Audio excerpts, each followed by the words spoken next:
हैं वर्ड में। ये किस में चेंज हो जाते हैं? लेटर्स की यूनिट बनती है वर्ड्स। ठीक, लेटर क्या है?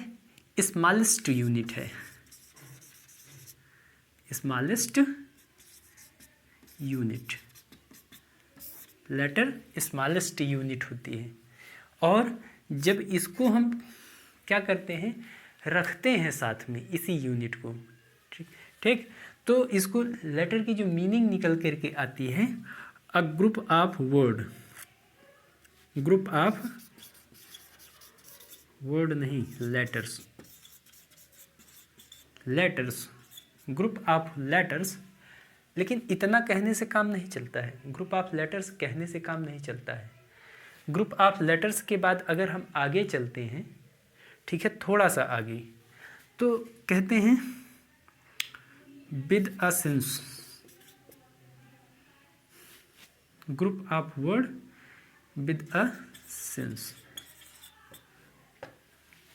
ग्रुप ऑफ वर्ड्स तो हो, लेटर्स तो, ग्रुप ऑफ लेटर्स तो हो, लेकिन उसकी एक मीनिंग लिख ले।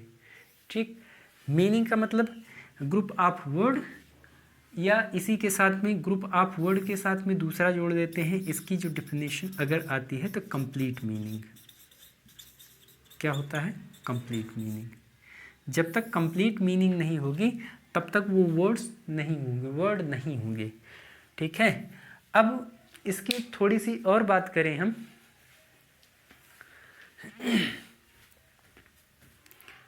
तो यहाँ पर स्क्रिप्ट के बाद, स्क्रिप्ट, ये जो लेटर्स हैं, ये हमारी इंग्लिश में अलग अलग कैटेगरी की बात होती है। ये लेटर्स कितने हैं? 2 टाइप के हैं, जिनको हम कहते हैं वॉबल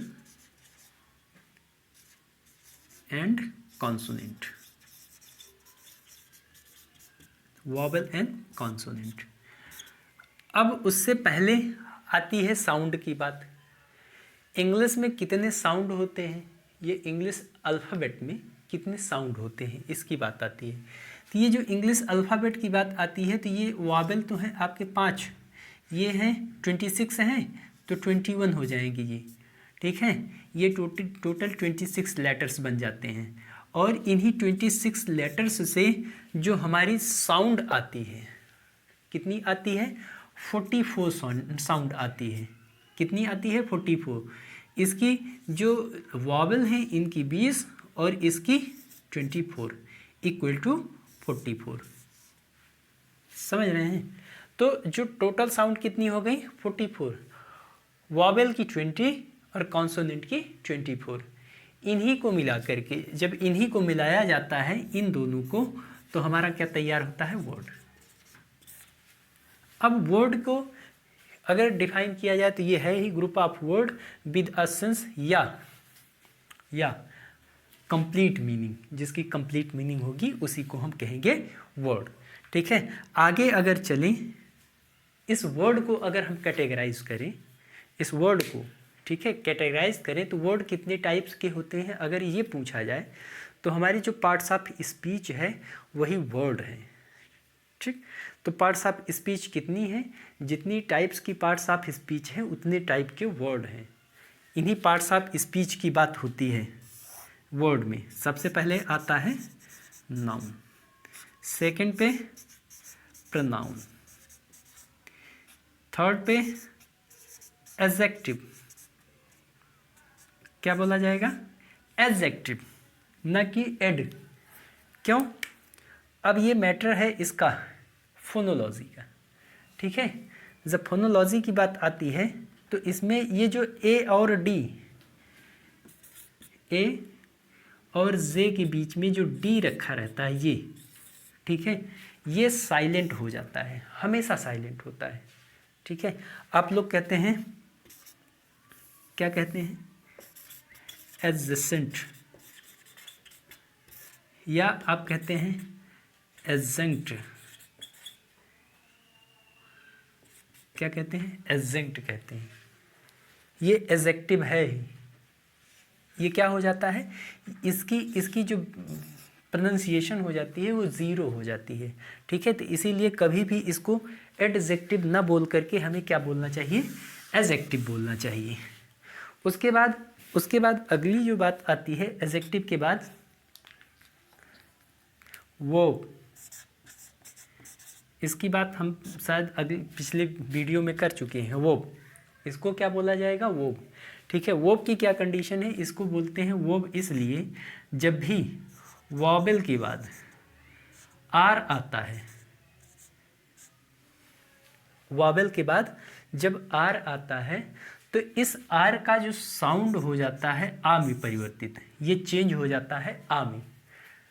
वॉवेल कोई भी हो, कौन किस में, ए, ई, आई, ओ, यू, इसमें से कोई भी वॉवेल हो, अगर इसके बाद आर आ रहा है तो क्या हो जाएगा, किस में चेंज हो जाएगा, आ में चेंज हो जाएगा।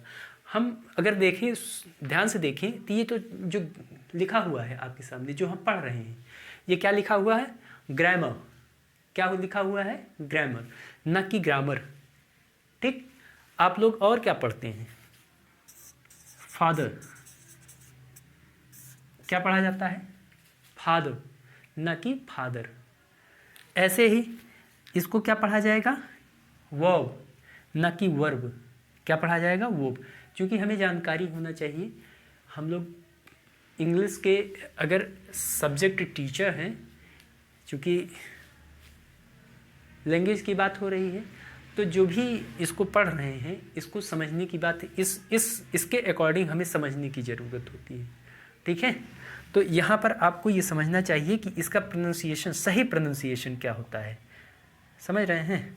आगे बात आती है एडजेक्टिव, वर्ब के बाद एडवर्ब।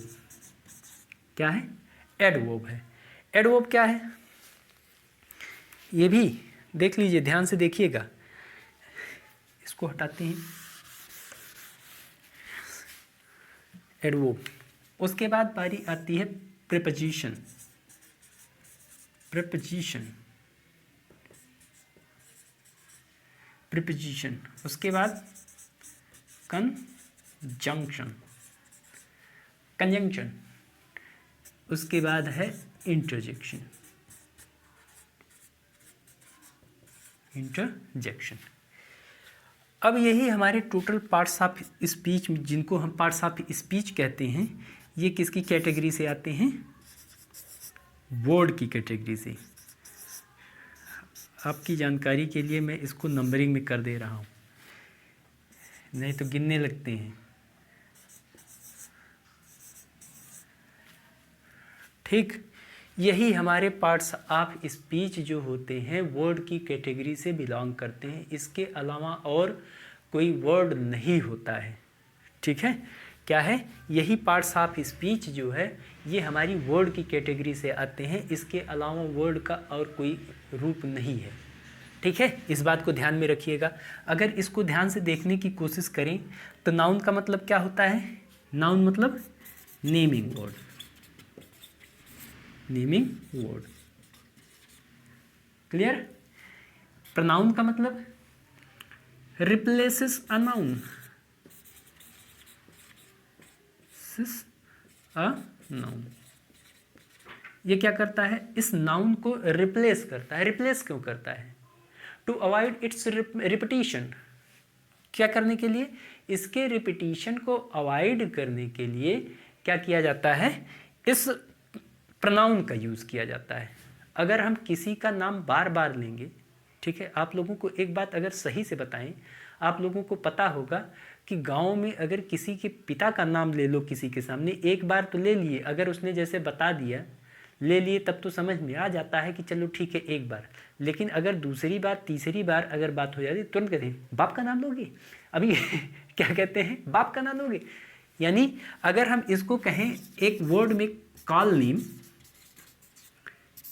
कॉल नेम, तो इसका मतलब है जब नेम अगर कॉल करते हैं तो ये क्या हो जाता है, एब्यूजिव। ठीक है, एब्यूजिव हो जाता है। यानी ये गाली के सेंस में आने लगता है। इसीलिए हम इस रिपीटिशन को बार बार नाम ना लेने के लिए हम क्या करते हैं, किसका यूज़ करते हैं, प्रोनाउन का यूज़ करते हैं। क्लियर, ये बात यहाँ तक क्लियर हुई। उसके बाद बारी आती है एडजेक्टिव की। क्या है एडजेक्टिव? एडजेक्टिव क्या करता है, ये क्वालिफाइज, ठीक है, क्वालिफाइज अ नाउन, ठीक है, नाउन, नाउन की विशेषता को बताएगा या नाउन की जगह पर जो यूज होने वाले हैं वर्ड उनकी विशेषता बताएगा। रिप्लेसेस नाउन, ये तो जो रिप्लेस कर रहा है इसकी भी विशेषता कभी कभार बताएगा। ठीक, जैसे आप कहते हो ही इज़ आ राम, या एक बार तो उसको इंट्रोड्यूस कर दिया, फिर दूसरी बार जब हम क्या करते हैं उसके बारे में बताते हैं तो कहा जाता है he is a Ram, Ram is a good boy. ठीक, एक बार कह दिए Ram is a good boy, ठीक है, तो उसके बारे में हम बता रहे हैं कि उसकी क्वालिटी है, ठीक है, बॉय की क्वालिटी हम बता रहे हैं, ठीक है। तो ये क्या करता है, he is a good boy कर सकते हैं, तो उसका मतलब ये एडजेक्टिव नाउन और प्रोनाउन की विशेषता बताता है। ठीक, उसके बाद है वो क्या है, ये है एक्शन वर्ड। क्या है, एक्शन वर्ड, एक्शन वर्ड है। इसके बाद ये एडवर्ब है। एडवर्ब अगर हम उसको समझने की कोशिश करें एडवर्ब को, तो एडवर्ब के बारे में हमें पता है कि एडवर्ब नाउन, प्रोनाउन और इंटरजेक्शन, इनको छोड़ करके सभी पार्ट्स ऑफ स्पीच की adjective, verb, adverb, preposition, conjunction, ये अपनी भी विशेषता बताता है। हम लोग इसको सही से समझेंगे एडवर्ब जब चैप्टर आएगा उसमें, ठीक है, कि कैसे ये अपनी भी विशेषता बताता है।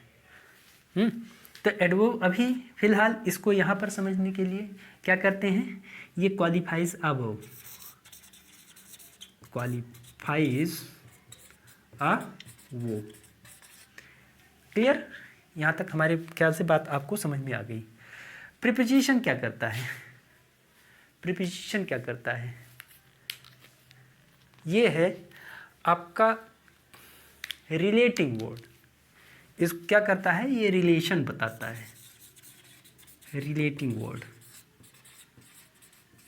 ये क्या करता है, चूंकि रिलेटिंग वर्ड है तो रिलेशन बताता है, एक नाउन का दूसरे नाउन से रिलेशन, संबंध किससे बताएगा भाई। संबंध बताने के लिए हम ये नहीं कह सकते हैं किसी गधे का हाथी से संबंध तो नहीं हो सकता, किसी नाउन का नाउन से ही संबंध होगा, वर्ब का वर्ब से ही संबंध, मतलब एडजेक्टिव का मतलब एक कहने के लिए बात ये है कि जब भी ये संबंध बताएगा एक नाउन का दूसरे से संबंध बताएगा, रिलेटिंग वर्ड है, ठीक है। तो ये किसकी बात बताएगा, ये जैसे कहते हैं the book is on the table, एक तो टेबल है नाउन, दूसरा बुक है, लेकिन वो क्या कर रहा है, उसको रिलेट कर रहा है कि कैसे वो संबंधित है। ऑन द टेबल, बुक कहाँ पर है, टेबल पे है, ठीक है, उसकी स्थिति को बता रहा है। तो ऐसे ही ये रिलेट करने का काम करता है। उसके बाद बारी आती है कंजंक्शन की। ये कंजंक्शन है, ये क्या करता है, जोड़ने का काम करता है। तो कनेक्टिंग वर्ड, क्या है, कनेक्टिंग वर्ड। ठीक, ये कंजंक्शन ये बहुत ही इंपॉर्टेंट रोल अदा करते हैं अपनी ग्रामर में, खास करके जो टीजीटी पीजीटी या कंपटीशन लेवल पर जाते हैं तो इसमें ना जो सिंथेसिस का चैप्टर आता है उसमें जो क्लास बनती हैं यहीं से बनती हैं। कौन सी, सबऑर्डिनेट क्लास और कोऑर्डिनेट क्लास की बात होती है। तो कोऑर्डिनेट क्लास कोऑर्डिनेटिंग कंजंक्शन है, सबऑर्डिनेट क्लास सबऑर्डिनेटिंग कंजंक्शन है, उन्हीं से ये क्लास निकल करके आती है, ठीक है। इसको आप लोग बहुत बारीकी से ध्यान दे करके समझिएगा, इसकी बात करेंगे। इंटरजेक्शन क्या है, अब इंटर अभी बात हुई थी, किसकी बात हुई थी, कैसे पढ़ा जाता है, इंटरजेक्शन, ठीक है।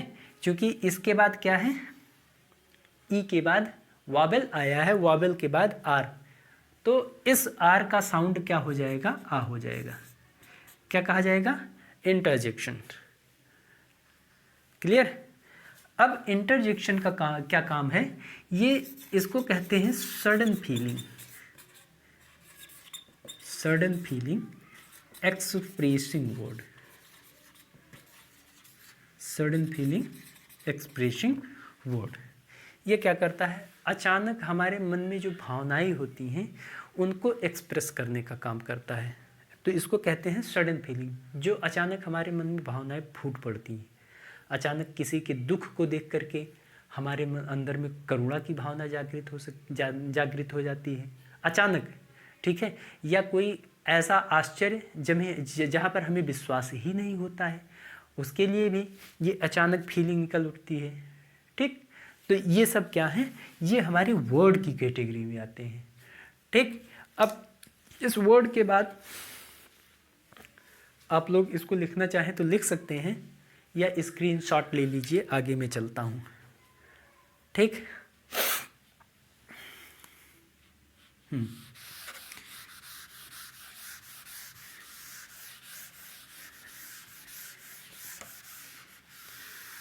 इसको यहाँ से हटाते हैं।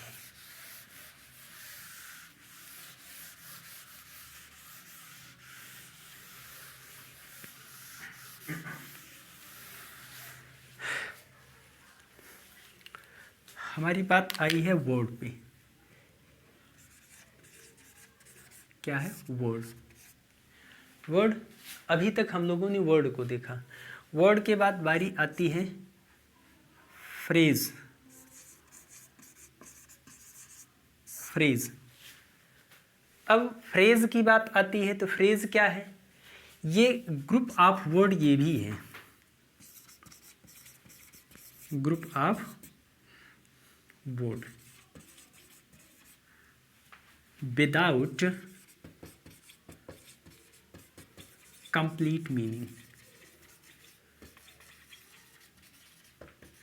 Group of word without complete meaning, ये कैसी मीनिंग होती है, कंप्लीट नहीं होती है लेकिन ग्रुप ऑफ वर्ड होता है, ठीक है।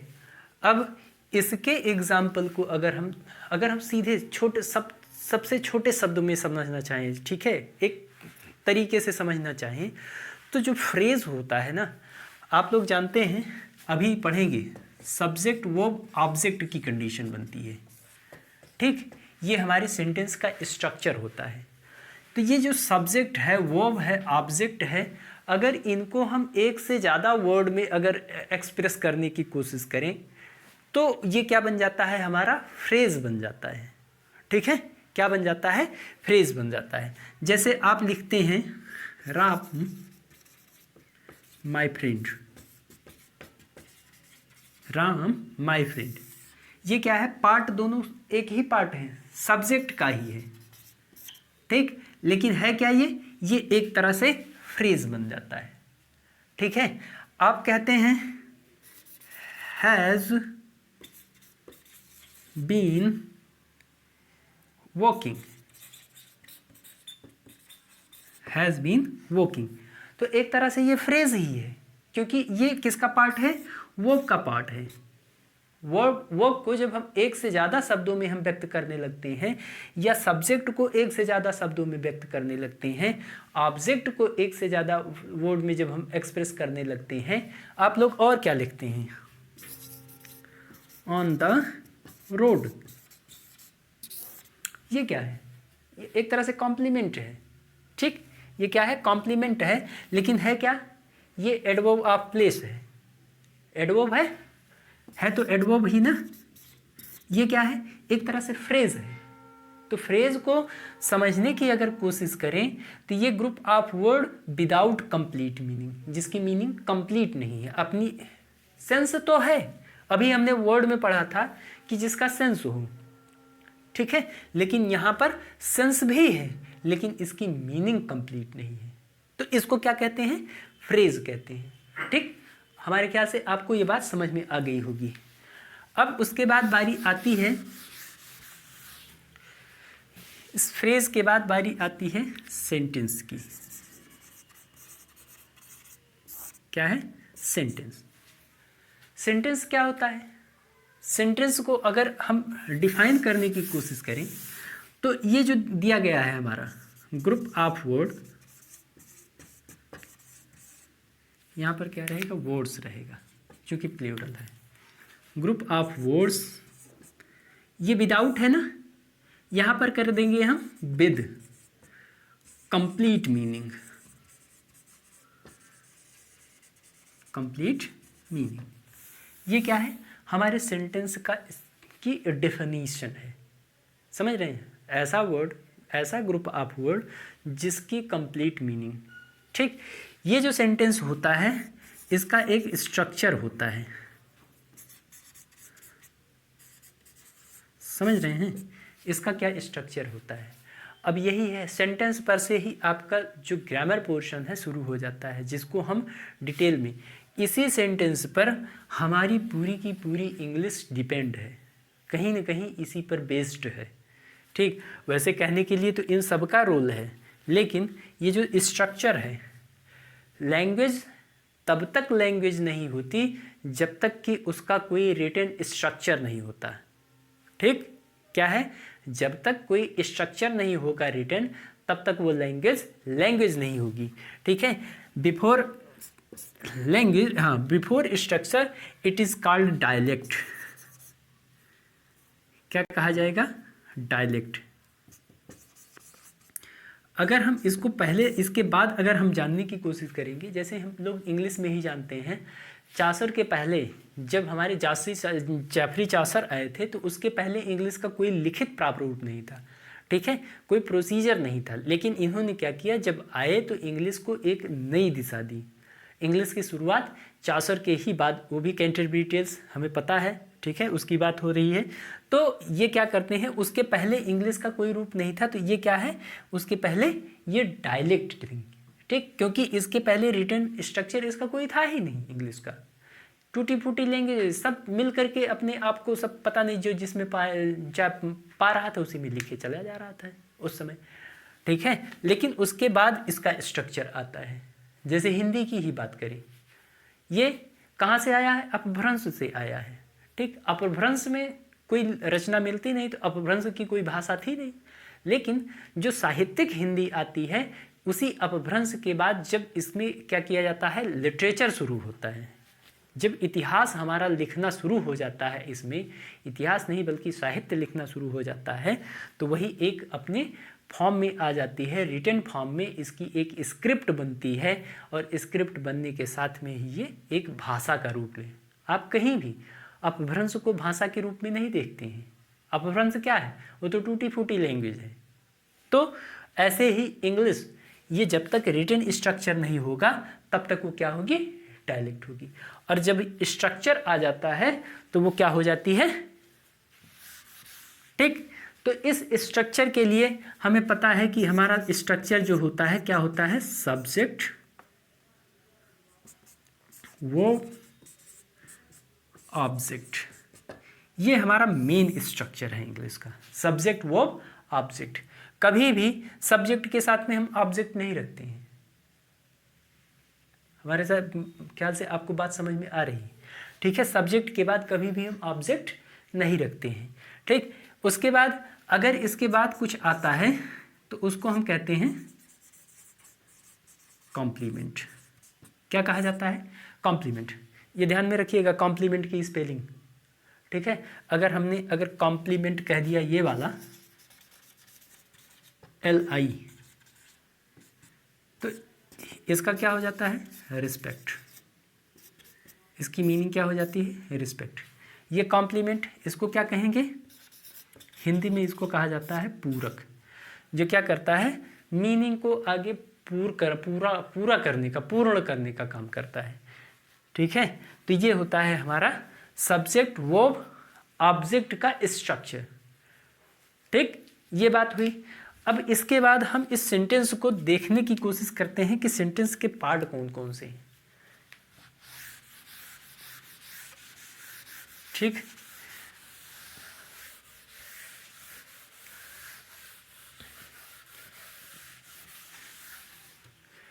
सेंटेंस,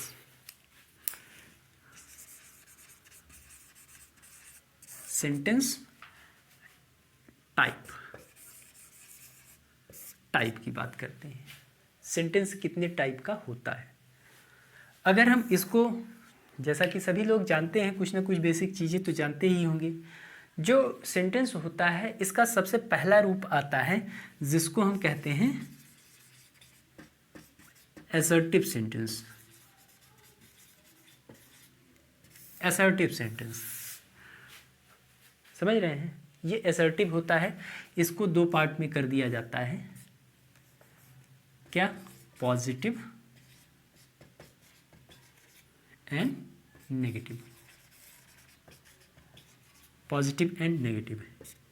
असर्टिव के बाद इंटेरोगेटिव,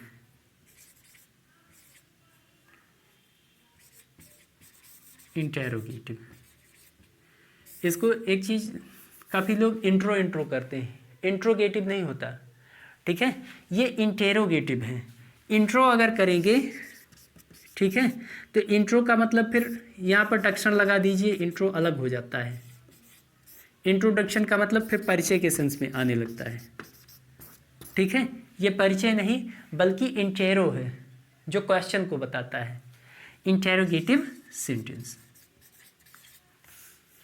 ये जो अभी हम लोगों ने सेंटेंस का स्ट्रक्चर देखा था, वो स्ट्रक्चर किसका था? इसी का है। ये सब्जेक्ट, वर्ब, ऑब्जेक्ट, किसका स्ट्रक्चर था? इसका, इस असर्टिव सेंटेंस का था। असर्टिव पॉजिटिव सेंटेंस जो है उसका स्ट्रक्चर था, ठीक। अब अगर हम थोड़ा सा और देखने की कोशिश करें, थोड़ा सा, तो क्या है इसमें जो नेगेटिव है, नेगेटिव, यहाँ पर इसके नेगेटिव की बात कर रहे हैं। सब्जेक्ट, सब्जेक्ट के बाद ये जो वर्ब है, ये दो पार्ट में हो जाती है। एक तो हेल्पिंग वर्ब, दूसरी बात आती है मेन वर्ब की। किसकी? मेन वर्ब, ठीक। तो ये जो जब भी हम नेगेटिव वर्ड का यूज़ करेंगे, इन दोनों के बीच में ही निगेशन का यूज़ करते हैं, समझ रहे हैं? इसको हम अगर शॉर्ट में कर दें, हेल्पिंग वर्ब, ठीक। तो जब भी नेगेटिव वर्ड का यूज़ करेंगे, यहीं पर यूज़ करेंगे,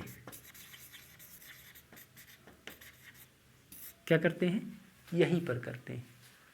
और यहाँ पर हमेशा जब भी इसके बीच में आता है, नॉट आता है, नो नहीं आता है, यस नहीं आता है यहाँ पे, क्योंकि यस और नो क्या है? वो एडवर्ब है। ये क्या है? नॉट निगेटिव, ये नेगेटिव को शो करता है, नेगेटिव सेंस को बताता है यहाँ पे, ठीक। तो असर्टिव सेंटेंस का स्ट्रक्चर ये रहा। उसी में जो हमारा नेगेटिव है, इसका स्ट्रक्चर ये रहा। Subject, helping verb, negation, main verb और फिर ऑब्जेक्ट, ठीक। कभी कभार सब्जेक्ट में इसमें मेन वर्ब नहीं रहता है, ठीक। तो वहाँ पर उसकी बात हम आगे करेंगे अभी। उसके बाद बारी आती है इंटेरोगेटिव। क्या है? इंटेरोगेटिव। अब इंटेरोगेटिव का स्ट्रक्चर क्या होता है? हम इंटेरोगेटिव दो तरीके का होता है। कितने तरीके का? दो तरीके का। ये इंटेरोगेटिव को अगर हम डिवाइड करें तो एक तो यस या नो टाइप को के क्वेश्चन, यस या नो टाइप, यस या नो टाइप, या इसी को कहते हैं helping verb type, helping verb type. ये जो होता है इंटेरोगेटिव का पहला स्ट्रक्चर है। और दूसरा टाइप कौन सा होता है? WH, WH type question, WH type question, ठीक। या इसी को हम कहते हैं descriptive question,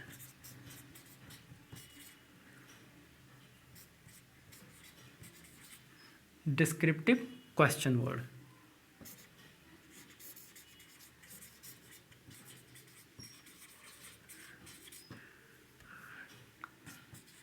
descriptive type question word.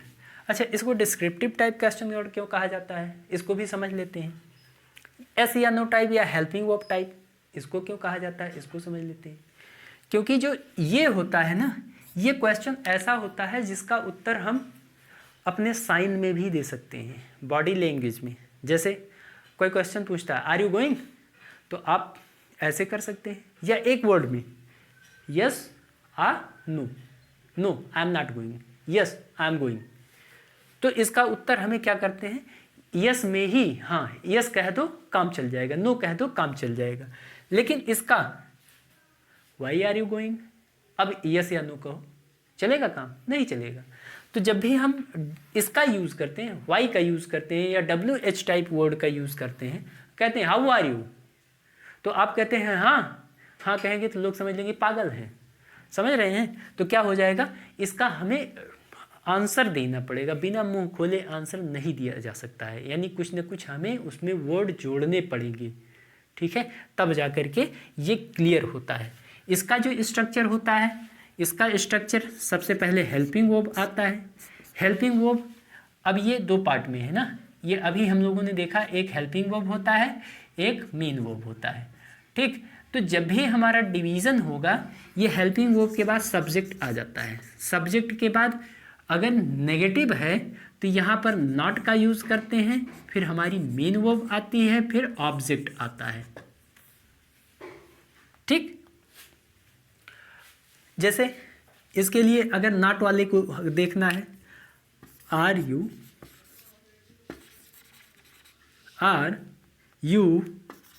Not going to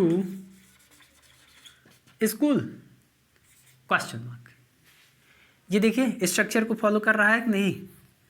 और ये क्या हुआ, हेल्पिंग वर्ब हुआ, यू सब्जेक्ट, नॉट ये नेगेशन, ये गोइंग मेन वर्ब, स्कूल हमारा क्या हो जाएगा, ऑब्जेक्ट हो जाएगा। इस स्ट्रक्चर को फॉलो कर रहा है, ठीक। ये बात तो यहाँ पर क्लियर हुई कि ये वाला, अब इसमें आप लोग कह सकते हैं are you not going to school, answer दीजिए, हो गया, हो गया आंसर कंप्लीट।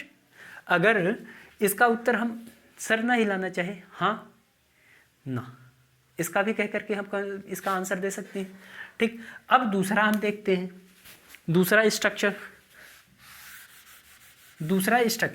बिल्कुल सेम है। अगर इसको ध्यान से देखने की कोशिश करें, ठीक है, तो ये इसका भी यही है, हेल्पिंग वर्ब, सब्जेक्ट, नॉट है तो ठीक, इसको हम इसमें कर देते हैं, मेन वर्ब, फिर ऑब्जेक्ट, समझ रहे हैं? अब इसमें करना क्या है, डब्ल्यू एच टाइप में सिर्फ और सिर्फ आपको यहाँ पर डब्ल्यू एच वर्ड ले आना है, बस करना क्या है, डब्ल्यू एच वाले में स्ट्रक्चर सेम रहेगा, सिर्फ और सिर्फ जैसे आप लोग कहते हैं तुम कहाँ जा रहे हो, क्वेश्चन मार्क। दूसरा इसको देख लो, क्या तुम स्कूल जा रहे हो, क्लियर? ये दो सेंटेंस, इन दोनों को अगर हम डिफ्रेंशिएट करें, डिफरेंट अपने आप में ही अलग हैं, ठीक है। ये हेल्पिंग वर्ब टाइप है, तो हेल्पिंग वर्ब हम किसके अकॉर्डिंग, इसके अकॉर्डिंग सिंगुलर है कि प्लूरल है ये देखेंगे। यू के अकॉर्डिंग क्या लगता है, यू के अकॉर्डिंग आर आता है, चूंकि हमारा प्रेजेंट का है आर, फिर किसकी बारी है, सब्जेक्ट की, आर यू, फिर main verb, going to school, कहाँ, school, are you going to school.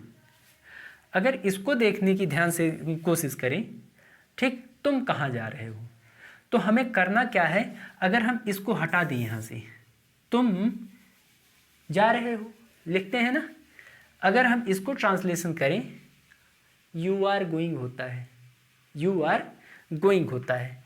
अगर हम इसको क्वेश्चन बनाएंगे तो सबसे पहले किसका यूज़ करेंगे, डब्ल्यू एच, क्योंकि ये कह रहा है कि डब्ल्यू एच का यूज़ करना है, तो वेयर, ठीक, वेयर।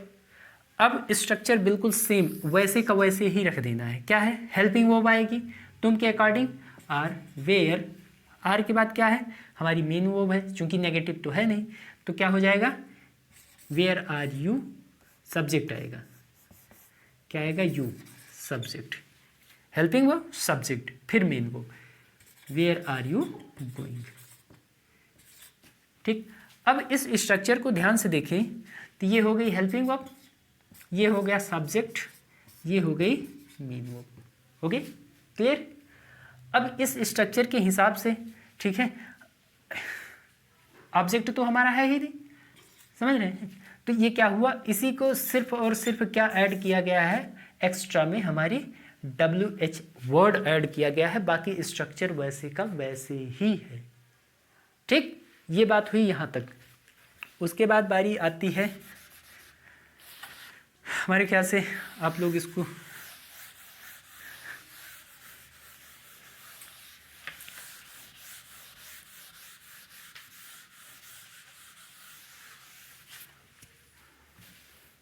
इंटेरोगेटिव के बाद बारी आती है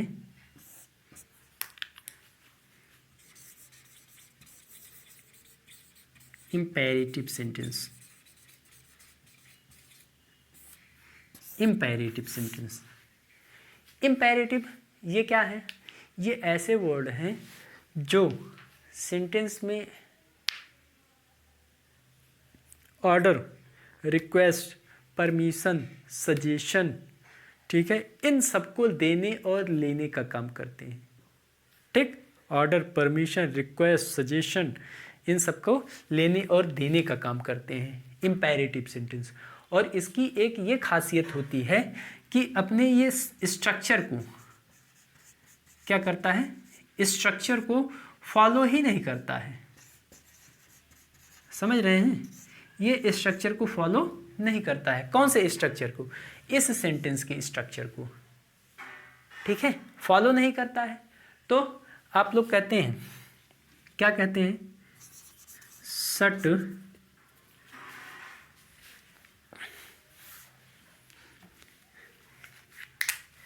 क्या कहते हैं, शट द डोर कहते हैं, ओपन द विंडो। अब इसमें देखिए, आपका सेंटेंस जो भी रहेगा इसी तरीके का रहेगा इम्पेरेटिव में, लेकिन इसका सब्जेक्ट पता ही नहीं रहता, ठीक है। लेकिन एक बात ये ध्यान देना है यहाँ पर, जब भी इस तरह का सेंटेंस आता है इसका सब्जेक्ट होता है सेकंड पर्सन, और हमें पता है कि सेकंड पर्सन सिर्फ और सिर्फ एक है, यू। सेकंड पर्सन का प्रोनाउन आप लोग पढ़ते हैं, पर्सनल प्रोनाउन। सेकंड पर्सन का जो प्रोनाउन है एक ही है, यू। तो इसका सब्जेक्ट भी क्या होता है, यू होता है हमेशा। हमेशा इसका सब्जेक्ट क्या होता है, यू।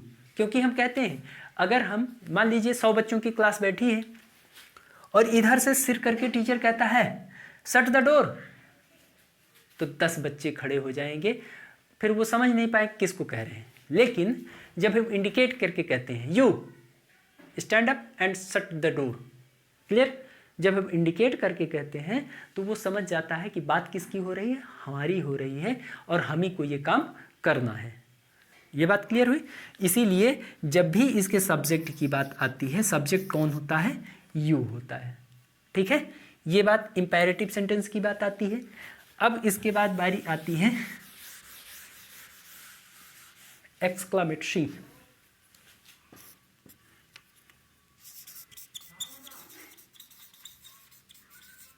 एक्सक्लेमेटरी सेंटेंस हिंदी में कहते हैं आश्चर्यबोधक। जब भी हम किसी अचानक जो सडन फीलिंग होती हैं वो हमारे मुंह से निकल, अभी यहाँ पे भी आ रहा है सडन फीलिंग, ठीक है, अभी उधर भी आया था एक्सक्लेमेटरी, वहाँ ना आकर के हम लोग उसमें बात किए थे, किसमें, पार्ट्स ऑफ स्पीच में, इंटरजेक्शन, वो भी सडन फीलिंग एक्सप्रेसिव वर्ड है। लेकिन इसमें हर्ष, शोक, विषाद, दुख में अचानक निकली हुई जो भावनाएं होती हैं, इसमें हम क्या करते हैं, एक्सक्लेमेशन में शो करते हैं। इसका एक शाइन है, आप लोगों को पता है, इसका भी शाइन है, ठीक, इसका साइन फुल स्टॉप, क्लियर। ये इसमें हम क्या करते हैं, जो हमारे मुख से अचानक निकली हुई भावनाएं हैं उनको हम व्यक्त करते हैं।